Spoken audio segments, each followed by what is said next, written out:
Hi, I'm Amy from Following Hawks, and in last week's video I shared a little bit about the electroculture experiments I have been doing in my greenhouse. It's not even the end of the frost season here in Northwest Montana. I haven't even planted anything other than peas outside yet. We still have about 4 weeks to go before our actual average last frost date, although usually it's pretty safe around here to plant around Memorial Day, which is 3 weeks away. So I have been growing in my greenhouse though this winter, and this is the first winter I have had in my greenhouse. So to be honest, I don't really have a lot to compare to as far as how things might have grown without the electroculture versus with the electroculture. But I thought I would give you a quick update on how things have grown so far, and also share a completely different electroculture technique that I'm going to try out in my garden. So as I showed you in the last video, all I did for these greenhouse beds was to take a wooden dowel and wrap it in a piece of copper.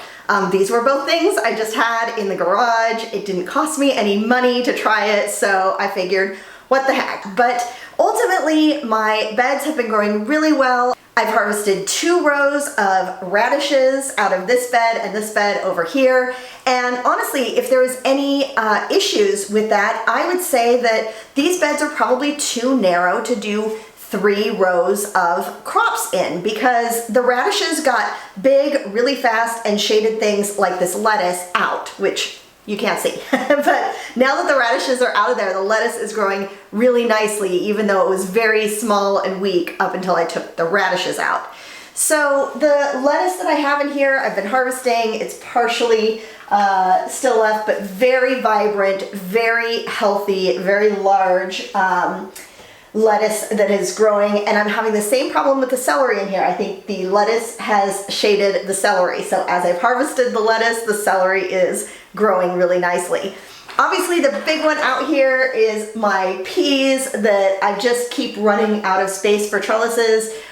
In future seasons I'm going to have to rig something up to make it a lot taller, but they are putting on lots of blooms right now and lots of peas. And I did find I actually started with the antenna at the other end, or at one end of the bed, and I moved it a couple of weeks ago, and I noticed things started growing a lot faster when I put it in the middle of the bed. And just for reference, these have been in about 5 weeks, so 5 total weeks that these antennas have been in, and all of the plants were already up and growing. You know, they were little seedlings, but they were already growing when I put the antennas in. On the other side of the peas that you can't totally see, I have some Romanesco broccoli, and this one's been really interesting for me. It's huge, it's really tall. You can see it's actually almost as tall as the peas here in the middle. And it actually, the row grows like this. So in this middle, the plants that are closest to the antenna are the tallest, and they gradually go out in both directions as the area of influence from the antenna diminishes. So what's interesting though is that as large as they are, they have yet to start putting any heads of broccoli on it, and I don't totally know why. It is possible we had an unprecedented heat wave for Montana last week. It was in the 80s for at least 7 days, and 3 of those days were 90 degrees. That is really, really warm for a cool crop like broccoli. So it's possible that it just got too warm for it to start making heads. So it's cooled back down now. I don't know, we may have already missed the boat on that, but hard to say why the broccoli has not made any heads of broccoli. So I just added the additional aluminum coils that I mentioned in last week's video a week ago. So I still need some more time to see how those do. But these that have been in here for a longer period of time, I feel like are helping and assisting, and that I want to continue experimenting with this technology as I start planting out into my main garden. So I have continued watching the online lectures on YouTube of Yannick Van Doorn. I will link them down below if you want to watch the very long, very, very in-depth, well-researched, and well-documented experiments that Yannick has been doing over the years in his garden and with his friends. But lecture number 3 talks about Irish round towers. And this is really fascinating for me because it seems like these towers may have actually been ancient electroculture antennas. And I think this is interesting when you extrapolate it across the entire world and think about a lot of the sacred sites around the world and how they were built as temples to fertility. Now, the Irish round towers specifically were tall, round stone towers with a pointed top. And they were hollow on the inside, and they may have been an improvement on the henges that were built with standing stones across the UK in the generations before. Now, standing stones were known to be a bridge between the heavens and the earth, the Father Sky, Mother Earth, and that when you bring the two together, that creates fertility, not just for people, but also for plants, trees, for the earth in general. But it seems like this is more than just symbolic, because when you start looking at these round towers, they have a lot of similar characteristics. First, the towers are all made with paramagnetic rock, like basalt or certain types of granite. They're all hollow, with an opening up high on the tower that is always facing the direction of the prevailing wind. And they all have a 51-degree cone-angled top, which happens to be the same degree as pyramid tops in Egypt. So again, it's possible this cone design could have been an attempt at an improvement or an upgrade to the older pyramid design. And it makes sense. If these electric and magnetic properties of the towers improved crops and reduced the possibility of famine, then of course every village would have wanted to have a round tower of their own. Now, obviously these towers have been there for hundreds or thousands of years, with some of this knowledge perhaps being lost until a radio operator during World War II discovered their properties.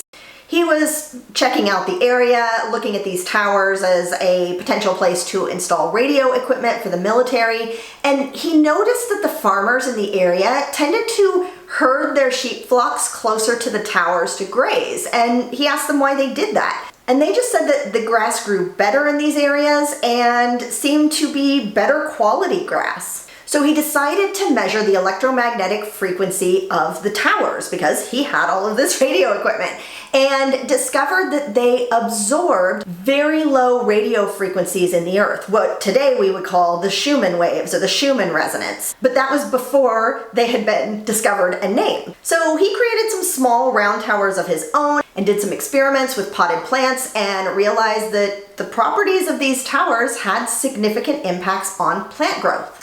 He was finding things like increased harvests, increased tolerance for weather like frost or heat or drought, increased resistance to pest and disease, and that in general they just create a more harmonious environment in the area of the towers. So for the people, the animals, the plants, everything that is growing and living in the area. Now, I'm especially interested in experimenting with this because of the weather resistance. I live in a place where we only have about 90 to 100 frost-free days a year. That's it. So if I could get a few extra weeks in the spring and in the fall due to the plant's resistance to weather extremes, that would make a big impact on the amount of food that I could potentially harvest. So Yannick has also been experimenting with these towers for a number of years and has been seeing significant results. So here's how he explains you should make a tower. You need a ceramic or clay tube, like a sewer pipe,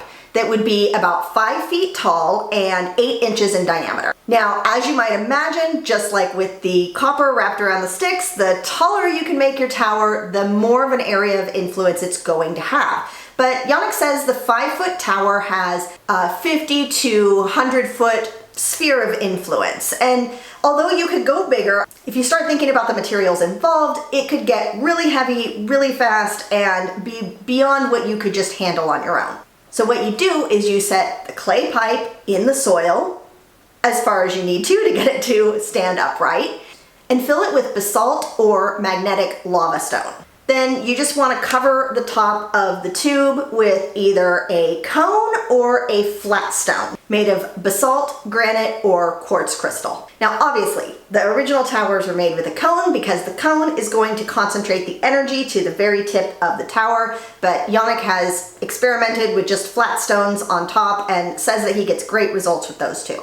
Now, why are these the elements that he chose to create his towers? So first of all, clay, when it's baked, does become a little bit magnetic. Then you fill it with basalt, which is volcanic lava after it's cooled, and it also is a magnetic stone. Now, for a bonus, you can actually add a quartz crystal into your tower as well, and that would just supercharge the vibration that you are creating with the tower.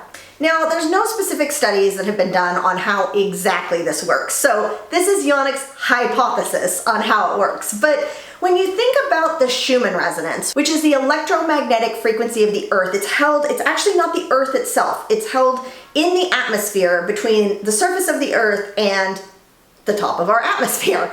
I think it's called the ionosphere. What's held within that is an electromagnetic frequency that's created by lightning strikes that happen thousands of times a day all over the world. And that creates a low frequency. I think it's about 7.8 hertz that is just always vibrating all around us. We're all bathed in this frequency all the time. But as powerful as this frequency is for us and for our plants, it's actually a weak electromagnetic frequency. And all of the non-native EMFs, from electricity to Wi-Fi signals that are ubiquitous in our environment these days, they're like a sledgehammer to the Schumann resonance. They just overpower and make it really hard for not just our plants, but also ourselves to connect with that healing frequency of the Earth that we evolved with over a millennia. And I say healing because these frequencies match with the alpha brainwave state that we have in our brains. And that is the brainwave state in which we are very relaxed. It's why we feel so good when we go outside and put our feet on the earth or hug a tree. The earth is activating those brainwaves. And studies have been done where different modalities of healing have been measured for their frequencies. So for instance, when someone is doing Reiki or shamanic healing or any kind of different types of energetic healing, the energy is measured at that same frequency of the earth. So being connected with this frequency is very important for our health and for our plants' health. So one of the theories is that all of these different kinds of towers could be helping to clear some of that electro smog that's in our atmosphere from these non-native EMFs. And when some of that smog gets cleared out, it just makes it easier for our plants and ourselves to connect with that healing frequency with the Schumann resonance. I don't know if you can tell that the lights just went out. I think we just had a power outage from this storm, and it sounds like there's some thunder coming our way. So I'll keep recording as long as I can, and hopefully it won't get too loud.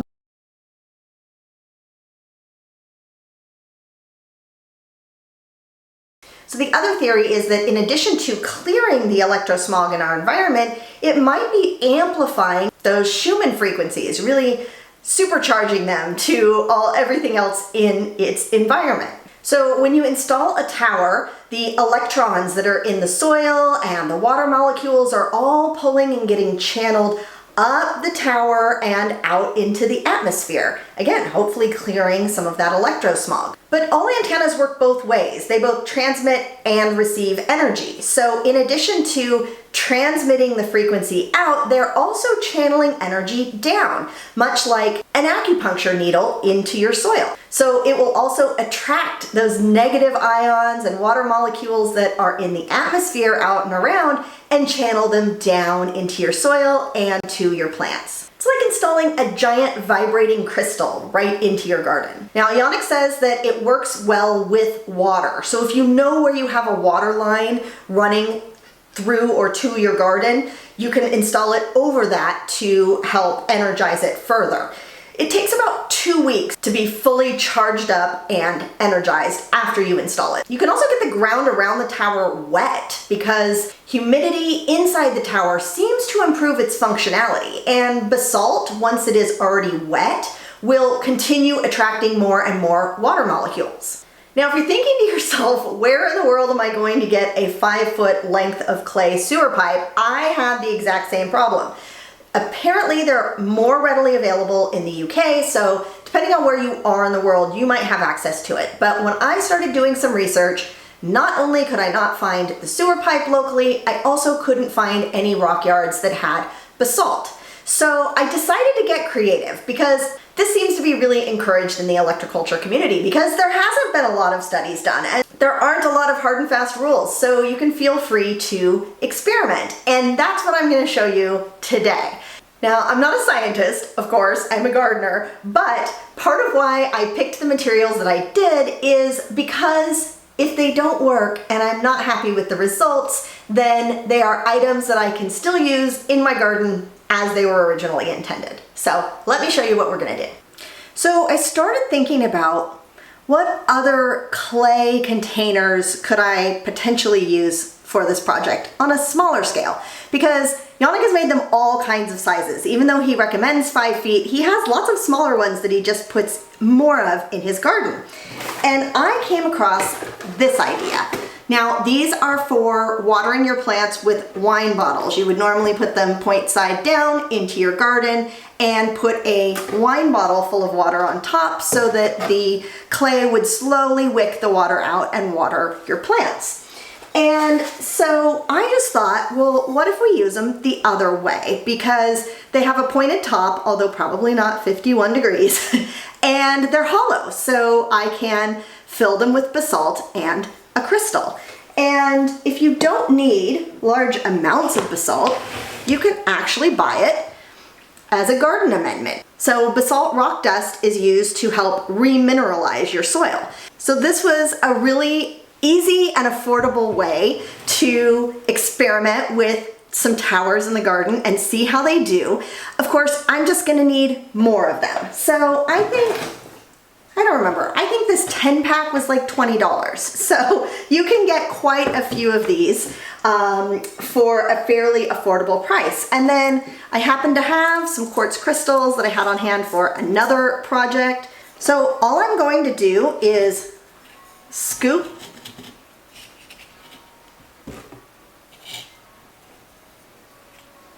some dust. It's really hard to see. Scoop the basalt into the clay watering tubes, drop a crystal in, and then top it off. And then my plan is to dig a small hole in the garden and kind of gently flip them over and put them in.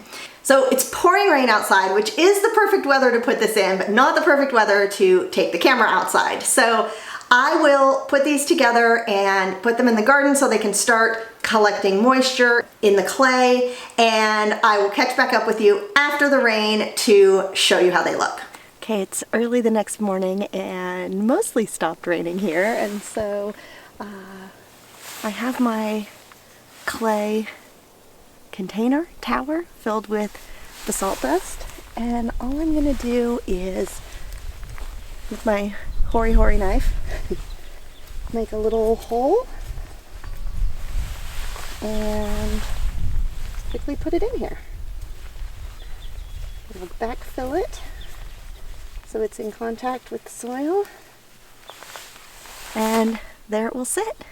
And here's the one you can see that I put in yesterday, and we had about 1.5 inches of rain, so it is quite wet and can just sit here in my strawberry patch throughout the summer. So I'll be curious to see how this works. I would love to hear in the comments if you have tried building round towers and how they work for you. And if you missed last week's video, go check it out so that you can see the other experiments that I've been doing with electroculture. In the meanwhile, have a magical week, my friends.